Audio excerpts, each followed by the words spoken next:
నమస్కారం. Telugu first news స్వాగతం. ముందుగా వార్తల్లోని ముఖ్యాంశాలు. సీఎంగా తొలి ప్రసంగంలో భావోద్వేగానికి గురైన విజయ్ ప్రజల ప్రేమే రాజకీయాలకు తెచ్చిందని వెల్లడి. యువత ఉపాధిపై ప్రత్యేక దృష్టి పెడతారని విజయ్ తొలి సీఎంగా ప్రసంగం సోషల్ మీడియాలో వైరల్.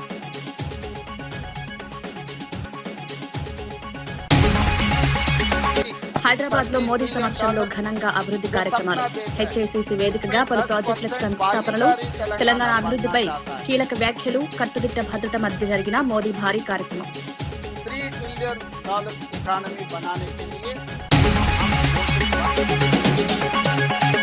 వైఎస్ఆర్సీపీ పాలనలో రాష్ట్రం నాశనమైందన్న కొల్లు రవీంద్ర. ప్రజాధనాన్ని దుర్వినియోగం చేశారంటూ విమర్శ. చంద్రబాబుపై అనవసర వ్యాఖ్యలు చేయొద్దని హెచ్చరిక. రాష్ట్ర అభివృద్ధినే కూటమి ప్రభుత్వ దృష్టన్న కొల్లి.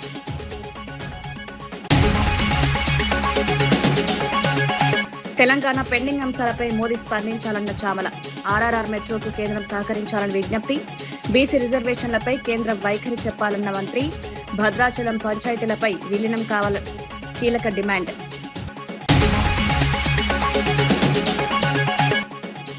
తెలంగాణకు కేంద్రం ఎంత నిధులిచ్చిందని ఎన్నం ప్రశ్న.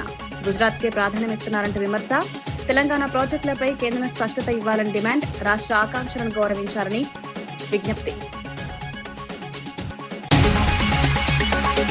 హైదరాబాద్ లో జరిగిన కార్యక్రమానికి ప్రధాని నరేంద్ర మోదీతో పాటు ముఖ్యమంత్రి రేవంత్ రెడ్డి హాజరయ్యారు. హెచ్ఐసిసి వేదికగా నిర్వహించిన ఈ కార్యక్రమంలో పలు అభివృద్ధి ప్రాజెక్టులకు శంకుస్థాపనలు, ప్రారంభోత్సవాలు, దేశానికి అంకిత కార్యక్రమాలు ఘనంగా జరిగాయి. కేంద్ర రాష్ట్ర ప్రభుత్వాల సమన్వయంతో చేపట్టిన మౌలిక సదుపాయాల ప్రాజెక్టులను ప్రజలకు మరింత అంకితం చేశారు. తెలంగాణ అభివృద్ధి, పెట్టుబడుల ప్రోత్సాహం, మౌలిక వసతుల విస్తరణపై ప్రధానంగా దృష్టి సారించారు. ఈ కార్యక్రమంలో పలువురు కేంద్ర, రాష్ట్ర మంత్రులు, అధికారులు పాల్గొన్నారు. తెలంగాణను అభివృద్ధి పదంలో ముందుకు తీసుకెళ్లేందుకు కేంద్ర సహకారం కొనసాగుతుందని ప్రధాని మోదీ పేర్కొన్నారు. जिस दिन इस देश का प्रधानमंत्री मनमोहन सिंह जी था, तब मोदी जी गुजरात के मुख्यमंत्री थे. 10 साल में गुजरात मॉडल इन्होंने बनाया इस देश के लिए. आज 4 करोड़ तेलंगाना जनता भी कोई उम्मीद रख के चल रहा है. जब मोदी जी इस देश का प्रधानमंत्री है, लोग मेरे ऊपर उम्मीद रखा है आने वाले 10 साल में तेलंगाना मॉडल बना के 2034 $1 ट्रिलियन इकोनॉमी रीच करने के लिए लोग उम्मीद रखा है. तो 2034 $1 ट्रिलियन इकोनॉमी अगर तेलंगाना रीच हो गए तो 2047 तक हम लोग $3 ट्रिलियन इकोनॉमी आसानी से हम पहुंच जाएंगे.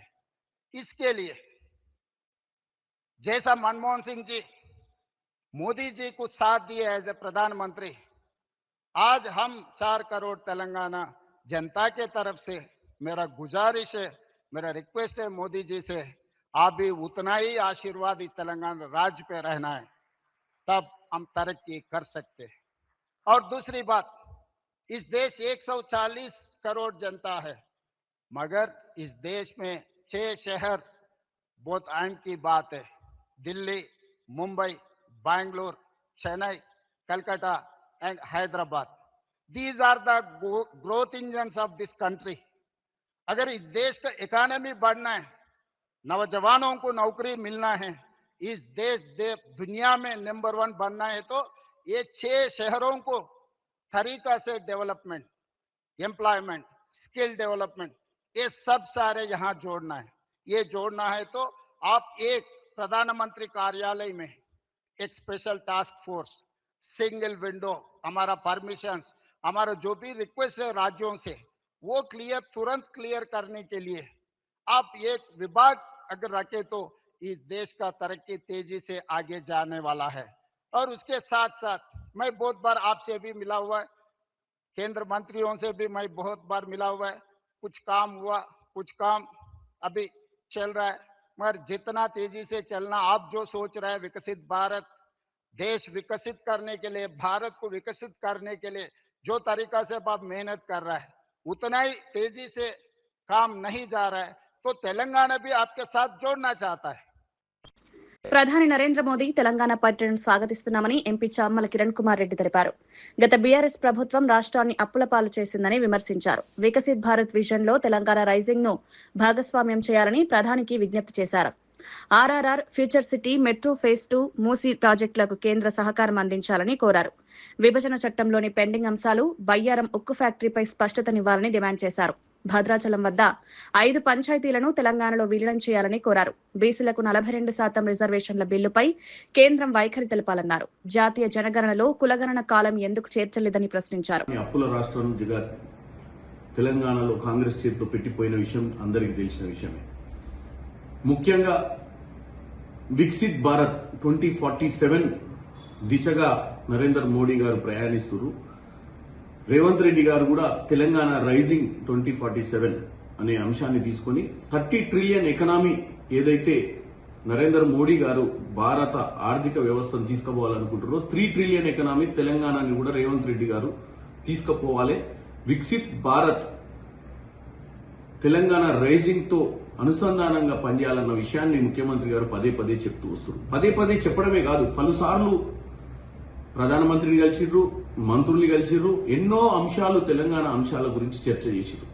ఈ రోజు RRR లాంటివి, ఈ రోజు ఫ్యూచర్ సిటీ లాంటి చాలా అవసరమైనటువంటి తెలంగాణ అభివృద్ధికి అవసరమైనటువంటి కొన్ని విషయాలపై ఎన్నోసార్లు చర్చలు జరిగింది. ఈ రోజు ప్రధానమంత్రి గారు ఎలా వస్తున్నారు కాబట్టి తెలంగాణలో విభజన హామీలో భద్రాచలంలో ఉన్నటువంటి 5 ముంపు గ్రామాలకు సంబంధించిన అంశం కానీ, బయ్యారం ఫ్యాక్టరీ విషయం కానీ, విభజన హామీలో కూడా కొన్ని పెండింగ్ ఉన్న అంశాల గురించి కూడా ఈరోజు మాట్లాడాలని, దాంతోపాటు తెలంగాణ ప్రభుత్వం గత 2.5 సంవత్సరాలు అధికారంలో ఉన్నప్పుడు బీసీ బిడ్డలకు ఏదైతే ఇచ్చినటువంటి వాగ్దానం మేరకు 42% రిజర్వేషన్ బిల్లును అసెంబ్లీలో తీర్మానం చేసి, కేబినెట్ లో ఆమోదం చేసి, ఆర్డినెన్స్ చేసి ఢిల్లీకి పంపించడం జరిగింది.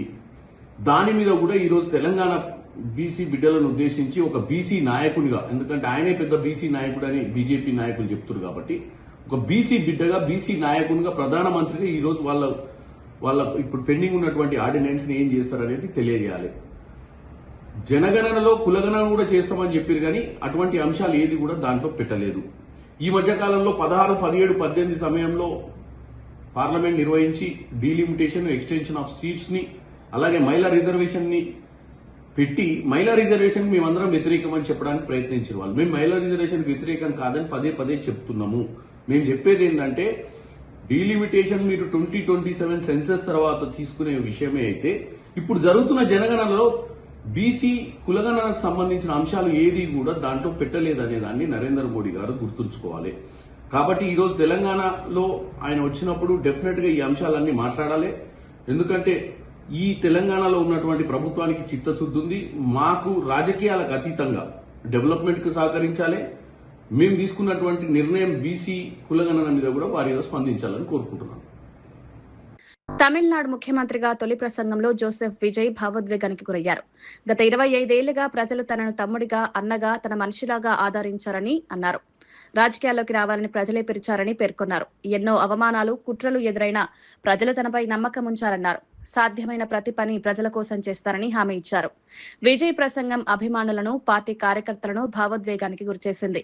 రాష్ట్ర అభివృద్ధి, యువత ఉపాధి, ప్రజా సంక్షేమంపై ప్రత్యేక దృష్టి పెడతారని తెలిపారు. ప్రస్తుతం విజయ్ ప్రసంగంలో సోషల్ మీడియాలో వైరల్ గా మారింది. అసిస్టెంట్ డైరెక్టருக்கு பிறந்த ஒரு புள்ளையா எனக்கும் வாழ்க்கையில வறுமைனா என்னன்னு எனக்கு நல்லாவே தெரியும். பசினா என்னன்னு எனக்கு நல்லாவே தெரியும். நான் ஒன்றும் பெரிய மன்னர் பரம்பரையிலிருந்தெல்லாம் வந்துடல. உங்களை மாதிரி தான், உங்களில் ஒருத்த மாதிரி தான், உங்க குடும்பத்தில் ஒருத்த மாதிரி தான், உங்க புள்ள மாதிரி தான், உங்க மகன் மாதிரி தான், உங்க அண்ணன் மாதிரி தான், உங்க தம்பி மாதிரி தான்.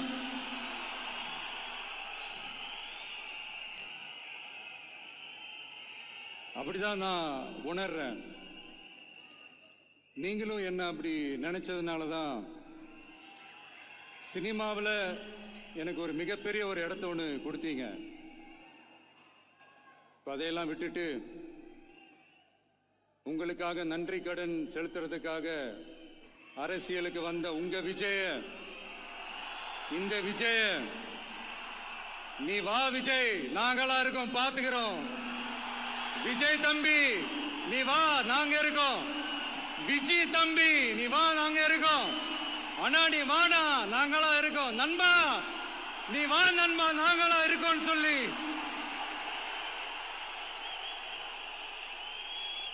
அவ்வளோ அன்பா அவ்வளவு உறவா என்ன ஏத்துக்கிட்டீங்க.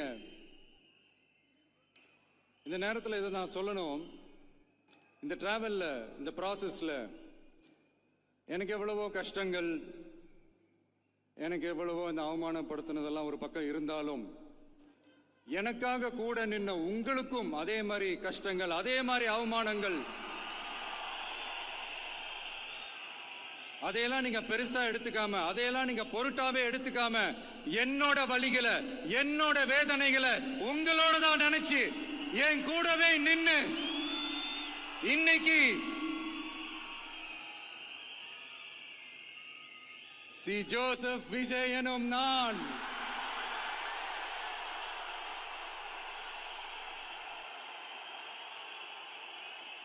அதை உண்மையாக்கி இருக்கிறீங்க. உண்மையிலே எனக்கு என்ன சொல்றதுன்னு எனக்கு தெரியல. என்னுடைய உறவுகளே, என்னுடைய சொந்தங்களே, நான் ஒன்றும் தேவ தூதன்லாம் கிடையாது. நானும் ஒரு இயல்பான ஒரு வாழ்க்கை வாழ்ற ஒரு சாதாரணமான மனுஷன்தான். நான் முன்னாடியே சொன்ன மாதிரி அது செய்வேன் இது செய்வேன்னு பொய்யான வாக்குறுதிகள்லாம் கொடுத்து உங்களை நான் ஏமாற்ற மாட்டேன்.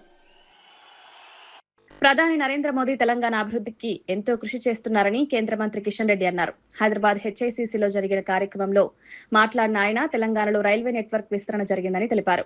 గిరిజన యూనివర్సిటీ ఏర్పాటు కూడా కేంద్రం చొరవతో జరిగిందన్నారు. ప్రతిపక్షాలు అధికారంలో ఉన్న రాష్ట్రాల్లో కూడా మోదీ అభివృద్ధి కార్యక్రమాలు అమలు చేశారని పేర్కొన్నారు. తెలంగాణకు కేంద్రం భారీగా నిధులు కేటాయించి మౌలిక సదుపాయాల అభివృద్ధికి సహకరిస్తోందన్నారు. ప్రజల సంక్షేమం అభివృద్ధే మోదీ ప్రభుత్వ లక్ష్యమని తెలిపారు. నరేంద్ర మోడీ గారు చాలా రోజుల తర్వాత ఈరోజు మన యొక్క తెలంగాణ గడ్డ మీద అడుగు పెట్టారు. తెలంగాణ రాష్ట్రంలో ప్రధానమంత్రిగా బాధ్యతలు చేపట్టిన తర్వాత నరేంద్ర మోడీ గారి నేతృత్వంలో అనేక రకాల అభివృద్ధి కార్యక్రమాలు, జాతీయ రహదారులు స్వాతంత్రం వచ్చినప్పటి నుంచి గౌరవనీయులు నరేంద్ర మోడీ గారు ప్రధానమంత్రిగా బాధ్యతలు చేపట్టిన తర్వాత మరి ఏ రకంగా అభివృద్ధి జరిగిందో మనకు తెలుసు. స్వాతంత్రం వచ్చినప్పటి నుంచి 2014 వరకు 2400 కిలోమీటర్ల నేషనల్ హైవేస్ ఉంటే ఈ 11 సంవత్సరాలలో మరి సుమారు 2600 కిలోమీటర్లు జాతీయ రహదారులు పెరగడం జరిగింది. పెద్ద ఎత్తున కేంద్ర ప్రభుత్వము జాతీయ రహదారుల మీద ఖర్చు పెట్టడం జరిగింది. అందులో ఈరోజు మరికొన్ని రహదారులు చేరుతా ఉన్నాయి. అదేవిధంగా రైల్వే నెట్వర్క్ కూడా ఈరోజు తెలంగాణలో చాలా అభివృద్ధి జరుగుతూ ఉంది. సుమారు 42 railway stations at a time తెలంగాణలో, కొన్ని కొత్త రైల్వే స్టేషన్స్, కొన్ని రీడెవలప్మెంట్ చేస్తున్నటువంటి రైల్వే స్టేషన్స్ కూడా స్వాతంత్రం వచ్చిన తర్వాత మొదటిసారి ఎట్ ఏ టైం ఇన్ని రైల్వే స్టేషన్స్ డెవలప్మెంట్ అవుతా ఉన్నాయి. ఇప్పటికే చెల్లపల్లి రైల్వే స్టేషన్ ప్రధానమంత్రి గారి చేతుల మీదుగా పూర్తి చేసుకున్నాం. మన రాష్ట్ర రాజధాని అయినటువంటి దక్షిణ భారతదేశంలో one of the biggest railway station అయినటువంటి సికింద్రాబాద్ 220 కోట్లతోటి ప్రధానమంత్రి గారు స్వయంగా వచ్చి భూమి పూజ చేసుకున్నారు. ఈ యొక్క సంవత్సరం ఎండింగ్లో అది శంషాబాద్ ఎయిర్పోర్ట్ లాగా మన యొక్క సికింద్రాబాద్ రైల్వే స్టేషన్ ఉండబోతుందనే విషయాన్ని ఈ సందర్భంగా మనం చేస్తున్నాను. అంతేకాదు ఈరోజు మన యొక్క తెలంగాణ రాష్ట్రంలో సమ్మక్క సారక్క సెంట్రల్ యూనివర్సిటీ కావచ్చు, లేకపోతే మరి రైల్వేకి సంబంధించినటువంటి రైల్ మ్యానుఫ్యాక్చరింగ్ యూనిట్ కావచ్చు, ఎయిమ్స్ హాస్పిటల్ కావచ్చు, ఈ రకంగా అనేక రామగుండంలో ఫెర్టిలైజర్ పరిశ్రమ కావచ్చు, అనేక రకాల ఈరోజు పనులు ప్రారంభమై మరి కొన్ని భూమి పూజ కావాల్సి కూడా ఉన్నది. స్వాతంత్రం వచ్చినప్పటి నుంచి ఏ రకంగానైతే మన తెలంగాణ అభివృద్ధి జరిగిందో అదే స్థాయిలో మరింతగా మోడీ గారి యొక్క సహాయ సహకారాలతోటి ఈ యొక్క తెలంగాణ కూడా అభివృద్ధి జరుగుతున్న విషయాన్ని ఈ సందర్భంగా మనవిస్తున్నాను. ముఖ్యమంత్రి గారు ఈ మధ్యలో చెప్పినటువంటి ప్రధాని మోదీ తెలంగాణకు చెందిన బీజేపీ కేంద్ర మంత్రులు రాష్ట్రానికి ఎంత నిధులు తీసుకొచ్చారో చెప్పారని ప్రభుత్వ విప్ ఎన్ఎం శ్రీనివాసరెడ్డి డిమాండ్ చేశారు. పక్క రాష్ట్రాలకు భారీగా నిధులు కేటాయిస్తున్న కేంద్రం తెలంగాణను నిర్లక్ష్యం చేస్తోందని విమర్శించారు. గత 12 ఏళ్లుగా రాష్ట్ర అభివృద్ధిపై కేంద్రం ప్రత్యేక శ్రద్ధ చూపలేదన్నారు. గుజరాత్పై మాత్రమే ఎక్కువ దృష్టి పెట్టి తెలంగాణ అభివృద్ధిని పట్టించుకోవడం లేదని ఆరోపించారు. రాష్ట్రానికి రావాల్సిన ప్రాజెక్టులు, నిధుల విషయంలో కేంద్రం స్పష్టతనివ్వాలని కోరారు. తెలంగాణ ప్రజల ఆకాంక్షలకు అనుగుణంగా వ్యవహరించాలని బీజేపీ నాయకత్వాన్ని ఎన్ఎం శ్రీనివాసరెడ్డి డిమాండ్ చేశారు. అవన్నీ గతం. ఇప్పుడు ముఖ్యంగా Palamuru Rangareddy lift irrigation scheme మొదలుపెట్టినప్పుడు మహబూబ్ నగర్ కు మోడీ గారు వస్తే నేను అక్కడనే ప్రత్యక్షంగా విన్నా. జాతీయ హోదా ఇస్తాము అని చెప్పిండ్రు. ప్రధానమంత్రి అయిపోయిన తర్వాత దాన్ని ఊసి మర్చిపోయినరు. ఏ బీజేపీ ఎంపీ గాని కేంద్ర మంత్రి గాని ఎందుకు మా పాలమూరుకు జాతీయ హోదా ఇవ్వవు అని చెప్పి అడిగిన పాపాన పోలే. అదే పోలవరంకు సెంట్రల్ అసిస్టెన్స్ దొరుకుతా ఉంది, క్లియరెన్సులు అయిపోతా ఉన్నాయి, శరవేగంగా పోలవరం నిర్మాణం పూర్తి చేసుకుంటా ఉన్నది. మరి మా పాలమూరు బిడ్డలు ఈ దేశంలో లేరా? పోనీ బీజేపీ కోటే లేదా? ఒక నిర్లక్ష్యం, నిరాదరణ తెలంగాణ పట్ల ఉన్నది. అలాగే మనకు ఫైనాన్షియల్ డిస్ట్రిక్ట్ అని చెప్పి ఎప్పుడో కట్టుకున్నాం. మొత్తం బ్యాంకింగ్ ఇండస్ట్రీ మొత్తం అక్కడికి వచ్చింది. దీన్ని కాదని చెప్పి ఇక్కడ అన్ని ఇంటర్నేషనల్ బ్యాంక్స్ వస్తున్నాయని చెప్పి గుజరాత్ లో గిఫ్ట్ సిటీ అని చెప్పి తను వచ్చిన తర్వాత అక్కడ ఒకటి ఏర్పాటు చేసి ఎన్నో సదుపాయాలు ఇచ్చి ప్రపంచంలోని ఫైనాన్షియల్ ఇన్స్టిట్యూషన్స్ అన్నిటికీ కూడా అక్కడ స్పెషల్ ఎకనామిక్ జోన్ క్రియేట్ చేసి అక్కడికి తీసుకొచ్చిండు. మరి ఆ గిఫ్ట్ సిటీకి ఇచ్చిన రాయితీలు కానీ, ఆ ఎస్సీజెడ్ స్టేటస్ కానీ హైదరాబాద్ లో ఉన్న ఫైనాన్షియల్ డిస్ట్రిక్ట్ ఎందుకు ఇవ్వలేదు? మొత్తం వ్యాపారం గుజరాత్ కు పోవాలి. అలాగే వ్యాపార సంస్థ నిలబడడానికి ఫైనాన్స్ ఇచ్చే ఫైనాన్షియల్ ఇన్స్టిట్యూషన్స్ అన్ని గుజరాత్ లో ఉంటే వాటి కడపలో ఒక వీధికి టిప్పు సుల్తాన్ పేరు పెట్టడాన్ని టీటీడీ బోర్డు సభ్యుడు భానుప్రకాష్ రెడ్డి తీవ్రంగా వ్యతిరేకించారు. దీనివల్ల రెండు వర్గాల మధ్య చిచ్చు పెట్టే ప్రయత్నం జరుగుతోందని ఆరోపించారు. హనుమాన్ జయంతి శోభాయాత్రను అడ్డుకునే కుట్రలో భాగంగానే ఇలాంటి ప్రతిపాదనలు తెస్తున్నారని విమర్శించారు. వేడుకలను యథావిధిగా నిర్వహించేందుకు డీజీపీ తక్షణ చర్యలు తీసుకోవాలని డిమాండ్ చేశారు. ప్రజల మనోభావాలను దెబ్బతీసే నిర్ణయాలను ఉపసంహరించుకోవాలని కోరారు. ప్రస్తుతం ఈ వ్యవహారం కడప రాజకీయాల్లో చర్చనీయాంశంగా మారింది. ఇది ఒక ఉద్దేశపూర్వకంగా ఎల్లుండు హనుమాన్ జయంతి సందర్భంగా శోభాయాత్ర అత్యంత వైభవంగా అక్కడ హిందూ బంధువులు నిర్వహించుకుంటున్నారు కాబట్టి దాన్ని అడ్డుకోవాలని చెప్పి దాన్ని ఏ విధంగా రద్దు చేయాలని చెప్పి ఒక కుట్ర కోణంలో నిన్న ఆ కార్యక్రమాన్ని వారు తీసుకురావడం జరిగింది. అక్కడ నుండి కొందరు ముస్లింలు ఇది మంచిది కాదు, మతాల మధ్య విభేదాలు పెట్టడం మంచిది కాదు. నేను రాష్ట్ర ప్రభుత్వాన్ని, డీజీపీ గారిని కూడా కోరుకుంటున్నాను. నిన్న కడప నగరంలో ఒక కూడలికి పేరు మార్చాలని చెప్పి రెండు వర్గాల మధ్య విభేదాలు రావడం జరిగింది. టిప్పు సుల్తాన్ పేరు పెట్టాలని చెప్పి అక్కడి నుండి కొందరు ప్రతిపాదించడం జరిగింది. సుల్తాన్లు సైతాన్లు మనకు అవసరం లేదు. సుల్తాన్లు సైతాన్లు మాకు అవసరం లేదు, మనకు అవసరం లేదు మిత్రులారా. ఇది ఒక ఉద్దేశపూర్వకంగా ఎల్లుండు హనుమాన్ జయంతి సందర్భంగా శోభాయాత్ర అత్యంత వైభవంగా అక్కడ హిందూ బంధువులు నిర్వహించుకుంటున్నారు కాబట్టి దాన్ని అడ్డుకోవాలని చెప్పి దాన్ని ఏ విధంగా రద్దు చేయాలని చెప్పి ఒక కుట్ర కోణంలో నిన్న ఆ కార్యక్రమాన్ని వారు తీసుకురావడం జరిగింది. అక్కడ నుండి కొందరు ముస్లింలు ఇది మంచిది కాదు, మతాల మధ్య విభేదాలు పెట్టడం మంచిది కాదు. నేను రాష్ట్ర ప్రభుత్వాన్ని, డీజీపీ గారిని కూడా కోరుకుంటున్నాను. ప్రధాని మోదీ సభలో తాను బీజేపీలో చేరుతున్నట్లు జరుగుతున్న ప్రచారాన్ని ఎమ్మెల్యే రాజాసింగ్ ఖండించారు. తన పేరుతో ఫేక్ అకౌంట్ సృష్టించి తప్పుడు వార్తలు ప్రచారం చేస్తున్నారని మండిపడ్డారు. ప్రస్తుతం తాను ఏ పార్టీలో చేరడం లేదని స్పష్టం చేశారు. భవిష్యత్తులో పార్టీ మార్పుపై నిర్ణయం తీసుకునే అవకాశం ఉందన్నారు. తెలంగాణలో స్థానిక నాయకులకు స్వేచ్ఛ, గౌరవం ఇస్తేనే బీజేపీ అధికారంలోకి వస్తుందని వ్యాఖ్యానించారు. సోషల్ మీడియాలో తప్పుడు ప్రచారాలు చేసే వారిపై చర్యలు తీసుకోవాలని డిమాండ్ చేశారు. నా జిల్లాలో మీదే హవా నడపాలంటే అది కాదు. నా కాన్స్టిట్యున్సీలో, నా జిల్లాలో మీ వ్యక్తులని మీరు అపాయింట్ చేస్తారంటే అది కూడా నాకు నచ్చదు. ఒకవేళ రాజా సింగ్ మీకు అవసరం ఉంటే మీరు పిలవండి, కానీ ఫ్రీ హ్యాండ్ ఇస్తేనే నేను భారతీయ జనతా పార్టీలో చేరుకుంటాను. కానీ ఇవాళ కాదు, ఈరోజు కాదు. నేను పక్కా తెలంగాణలో బీజేపీ గవర్నమెంట్ రావాలని నాలాంటి ల్యాక్స్ ఆఫ్ బీజేపీ కార్యకర్తలు ఉన్నారు. కానీ అది ఎప్పుడు అవుతుంది? అది మీ ఈగోయిజంని పక్కా పెడితే, ప్రతి ఒక్క ఎమ్మెల్యేకి, ప్రతి ఒక్క ఎంపీకి ఫ్రీ హ్యాండ్ ఇస్తే, మన పార్టీలో ఉన్న సీనియర్ నాయకులకి మర్యాద ఇస్తే, బీజేపీ కార్యకర్తలకి మర్యాద ఇస్తేనే తెలంగాణలో భారతీయ జనతా పార్టీ గవర్నమెంట్ వస్తుంది. కానీ ఇవాళ జరుగుతున్న ఆ ఫేక్ న్యూస్ నేను ఖండిస్తున్నాను. నేను ఇవాళ బీజేపీలో వస్తాను ఇవాళ లేకపోతే రేపు. కానీ మా నాయకులు మూడోసారి ప్రధానిగా ఎన్నికైన తర్వాత తెలంగాణకు తొలిసారి వస్తున్న ప్రధాని మోదీకి స్వాగతం పలుకుతున్నామని ఎమ్మెల్సీ అద్దంకి దయాకర్ తెలిపారు. ప్రధాని పర్యటన రాష్ట్రానికి మేలు చేస్తుందని ఆశాభావం వ్యక్తం చేశారు. ముఖ్యమంత్రి రేవంత్ రెడ్డి, మంత్రివర్గ సభ్యులు రాష్ట్రానికి సంబంధించిన పెండింగ్ అంశాలపై ఇప్పటికే కేంద్ర పెద్దలను కలిశారని గుర్తు చేశారు. రాజకీయాలకు అతీతంగా తెలంగాణ సమస్యలను పరిశీలించి సానుకూల నిర్ణయాలు తీసుకోవాలని కోరారు. రాష్ట్ర అభివృద్ధికి కేంద్రం పూర్తి సహకారం అందించాలని విజ్ఞప్తి చేశారు. తెలంగాణ ప్రజల ఆశలు నెరవేర్చేలా ప్రధాని స్పందిస్తారని ఆశిస్తున్నామని అద్దంకి దయాకర్ పేర్కొన్నారు. కేంద్రం రాష్ట్రం కలిసి పనిచేస్తే తెలంగాణ వేగంగా అభివృద్ధి సాధిస్తుందని అభిప్రాయపడ్డారు. గత ప్రభుత్వం మిగులు రాష్ట్రంగా ఉన్నటువంటి రాష్ట్రాన్ని అప్పుల రాష్ట్రంగా తెలంగాణలో కాంగ్రెస్ చేతిలో పెట్టిపోయిన విషయం అందరికీ తెలిసిన విషయమే. ముఖ్యంగా వికసిత్ భారత్ 2047 దిశగా నరేంద్ర మోడీ గారు ప్రయాణిస్తున్నారు. రేవంత్ రెడ్డి గారు కూడా తెలంగాణ రైజింగ్ 2047 అనే అంశాన్ని తీసుకొని 30 ట్రిలియన్ ఎకనామీ ఏదైతే నరేంద్ర మోడీ గారు భారత ఆర్థిక వ్యవస్థను తీసుకుపోవాలనుకుంటారో 3 ట్రిలియన్ ఎకనామీ తెలంగాణని కూడా రేవంత్ రెడ్డి గారు తీసుకుపోవాలి. వికసిత్ భారత్ తెలంగాణ రైజింగ్ తో అనుసంధానంగా పనిచేయాలన్న విషయాన్ని ముఖ్యమంత్రి గారు పదే పదే చెప్తూ వస్తున్నారు. పదే పదే చెప్పడమే కాదు, పలుసార్లు ప్రధానమంత్రిని కలిసిర్రు, మంత్రుల్ని కలిసిర్రు, ఎన్నో అంశాలు తెలంగాణ అంశాల గురించి చర్చ చేసిర్రు.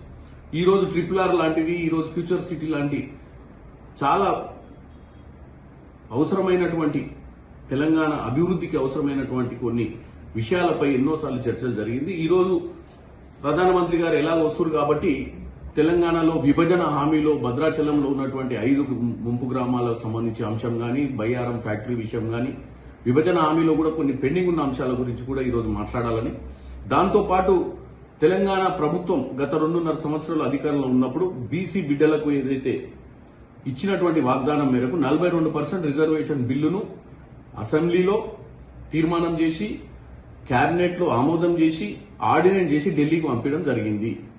దాని మీద కూడా ఈరోజు తెలంగాణ బీసీ బిడ్డలను ఉద్దేశించి ఒక బీసీ నాయకుడిగా, ఎందుకంటే ఆయనే పెద్ద బీసీ నాయకుడు అని బీజేపీ నాయకులు చెప్తున్నారు కాబట్టి, ఒక బీసీ బిడ్డగా, బీసీ నాయకునిగా, ప్రధానమంత్రిగా ఈరోజు వాళ్ళ ఇప్పుడు పెండింగ్ ఉన్నటువంటి ఆర్డినెన్స్ ని ఏం చేస్తారనేది తెలియజేయాలి. జనగణనలో కులగణన కూడా చేస్తామని చెప్పారు కానీ అటువంటి అంశాలు ఏది కూడా దాంట్లో పెట్టలేదు. ఈ మధ్యకాలంలో 16, 17, 18 సమయంలో పార్లమెంట్ నిర్వహించి డీలిమిటేషన్, ఎక్స్టెన్షన్ ఆఫ్ సీట్స్ ని, అలాగే మహిళా రిజర్వేషన్ ని పెట్టి, మహిళా రిజర్వేషన్ మేమందరం వ్యతిరేకమని చెప్పడానికి ప్రయత్నించారు వాళ్ళు. మేము మహిళా రిజర్వేషన్ వ్యతిరేకం కాదని పదే పదే చెప్తున్నాము. మేము చెప్పేది ఏంటంటే డీలిమిటేషన్ మీరు 2027 సెన్సస్ తర్వాత తీసుకునే విషయమే అయితే, ఇప్పుడు జరుగుతున్న జనగణనలో బీసీ కులగణనకు సంబంధించిన అంశాలు ఏది కూడా దాంట్లో పెట్టలేదనే దాన్ని నరేంద్ర మోడీ గారు గుర్తుంచుకోవాలి. కాబట్టి ఈరోజు తెలంగాణలో ఆయన వచ్చినప్పుడు డెఫినెట్ గా ఈ అంశాలన్నీ మాట్లాడాలి. ఎందుకంటే ఈ తెలంగాణలో ఉన్నటువంటి ప్రభుత్వానికి చిత్తశుద్ధి ఉంది. మాకు రాజకీయాలకు అతీతంగా డెవలప్మెంట్ కు సహకరించాలి. మేము తీసుకున్నటువంటి నిర్ణయం బీసీ కులగణన మీద కూడా వారి స్పందించాలని కోరుకుంటున్నాను. హైదరాబాద్ అంబర్పేటలో ఓబీసీ కులగణన డిమాండ్తో భారీ నిరసన కార్యక్రమం ప్రారంభమైంది. వి హనుమంతరావు ఆమరణ నిరాహార దీక్ష చేపట్టి జాతీయ జనగణనలో ఓబీసీ కుల వివరాలు చేర్చాలని డిమాండ్ చేశారు. ప్రత్యేక ఓబీసీ మంత్రిత్వ శాఖ ఏర్పాటు చేయాలని కూడా కేంద్రాన్ని కోరారు. బీసీ సంక్షేమ సంఘాల నేతలు జాజుల శ్రీనివాస్ గౌడ్ సహా పలువురు నాయకులు దీక్షకు మద్దతు ప్రకటించారు. ఓబీసీ కులగణన అమలులో జరుగుతున్న జాప్యంపై రాజకీయ పార్టీలు ఆందోళన వ్యక్తం చేస్తున్నాయి. సామాజిక న్యాయం, సమాన హక్కుల కోసం ఈ ఉద్యమం కొనసాగుతుందని నేతలు తెలిపారు. గౌరవ ప్రధానమంత్రి గారు మీరు ఓబీసీని అంటున్నారు. ఈ దేశంలో ఒక ఓబీసీ ప్రధానమంత్రి అయినటువంటి సందర్భంలో న్యాయం జరగకపోతే అంటే మీరు ఎవరి చేతిలో కీలు బొమ్మగా మేము భావించాల్సి వస్తుంది.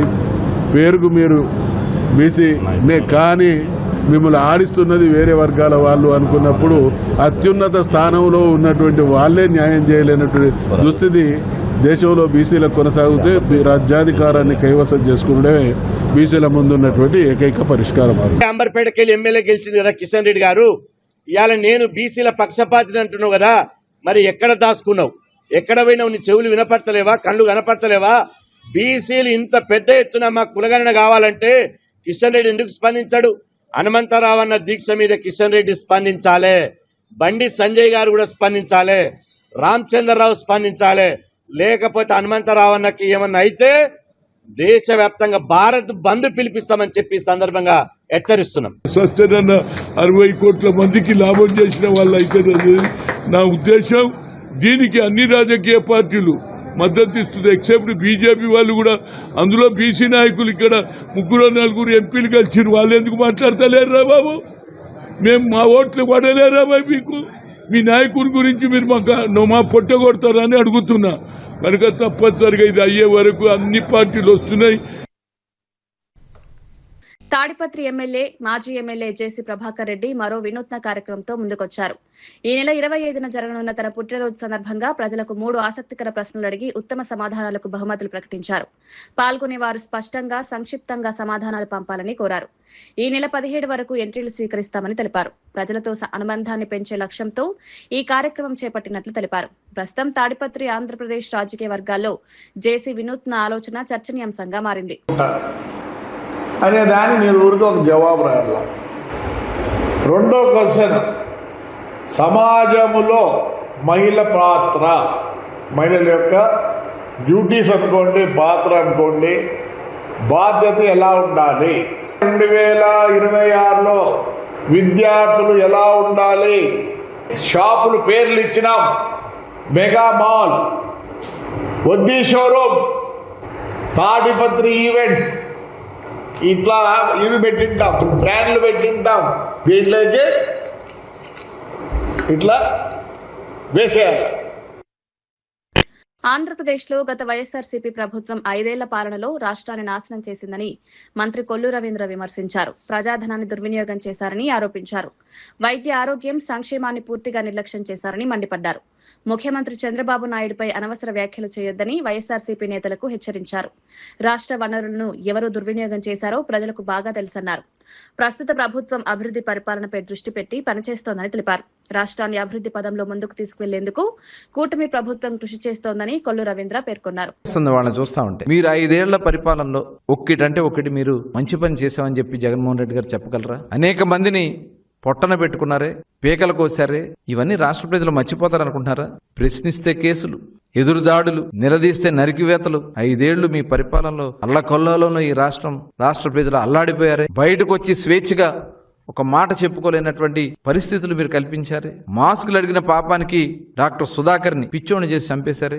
శాండ్ మాఫియా గురించి అడిగినటువంటి వ్యక్తిని ఉరి తీసేశారే. ఇవన్నీ కూడా రాష్ట్ర ప్రజలు మర్చిపోయారనుకుంటున్నారా? మీడియాని పీక నొక్కింది వాస్తవం కాదా? అడుగడుగున అరాచకాలు, అకృత్యాలు ఈ రాష్ట్రాన్ని సర్వనాశనం చేసి ఇప్పుడు నీతి కౌరులు చెప్తా ఉన్నారు. ఆస్తిలో వాటా అడిగిందని చెప్పి చెల్లిపైనే మరి వ్యక్తిత్వ హననానికి వాళ్ళ సభ్యులతో మాట్లాడించినటువంటి విధానం చూస్తే నిజంగా ఒక అన్న అని చెప్పుకోవడానికి కూడా, అన్నలంటే ఎలా ఉంటారా అని చెప్పుకోవడానికి కూడా చాలా సిగ్గు అనిపిస్తుంది. ఇవాళ అనేక రకమైనటువంటి అభివృద్ధి సంక్షేమ కార్యక్రమాలు సంస్థలు, గూగుల్ సంస్థ, అలాగే ఆర్సెలర్ మిట్టల్ స్టీల్ ప్లాంట్, మొన్ననే నూతనంగా రాయల్ ఎన్ఫీల్డ్, ఇలాంటి అనేక సంస్థలు ఈ రాష్ట్రానికి వస్తూ ఉంటే ఇవాళ కుట్రపూరితమైనటువంటి ఆలోచనలతో అసలు వాళ్ళు చేసినటువంటి దోపిడీలన్నీ కూడా ఇవాళ ప్రజలకి పూర్తిగా అర్థమైపోతూ ఉంటే ఇంకా ఈ ప్రభుత్వం మీద, ఈ రాష్ట్ర ప్రజల మీద బురద జల్లాలని చేస్తున్నటువంటి ఈ ప్రయత్నానికి ఎట్టి పరిస్థితుల్లో ప్రజలు గమనిస్తున్నారని, ఖచ్చితంగా ప్రజలు కూటమితోనే ఉంటారని చెప్పి మరొకసారి తెలియజేసుకుంటూ ఇలాంటి వ్యక్తుల్ని తరిమి కొట్టాలని చెప్పి రాష్ట్ర ప్రజలను కోరుతా ఉన్నాను. అంతర్జాతీయ మదర్స్ డే సందర్భంగా గుంటూరు పశ్చిమ నియోజకవర్గంలో ఎమ్మెల్యే గల్లా మాధవి భారీ వైద్య శిబిరం నిర్వహించారు. మహిళా కార్మికుల ఆరోగ్య పరీక్షలు, అవగాహన కార్యక్రమాలు చేపట్టారు. సమాజానికి విశేష సేవలందిస్తున్న పారిశుద్ధ కార్మిక మహిళలను చీరలతో సన్మానించారు. మహిళలు లేని ఇల్లు, పారిశుద్ధ కార్మికులు లేని సమాజం ఊహించలేమని గల్లా మాధవి అన్నారు. మహిళా కార్మికుల సేవలను గుర్తించి వారికి గౌరవం ఇవ్వడం ప్రతి ఒక్కరి బాధ్యత అన్నారు. ఎవరైనా ఉన్నారు అనంటే వాళ్ళు శానిటరీ వర్కర్లు కాబట్టి వారికి ఒక చిరు ప్రయత్నంగా వారి యొక్క సేవని గుర్తిస్తూ ఒక పక్కన, అదేవిధంగా ఈరోజు అందులో ఉన్న మాతృమూర్తులందరికీ కూడా ఈ యొక్క అవకాశంగా భావిస్తూ వాళ్ళని చిన్న సత్కారం చేసుకునే ఒక ప్రయత్నం చేయాలి అని అనుకున్నాము. తల్లి లేని ఇల్లు ఎలాంటిదో, శానిటరీ వర్కర్ లేని వీధి అలాంటిదే అని చెప్పడంలో ఎలాంటి అనుమానం లేదు. అలాగే నిత్యం మన అందరికీ చేదోడు వాదోడుగా ఉంటున్న శానిటరీ ఉమెన్ అందరికీ కూడా మాతృదినోత్సవ శుభాకాంక్షలు. ఇవి ఈనాటి వార్తా విశేషాలు. మరో బులెటిన్లో మళ్ళీ కలుద్దాం. నమస్కారం.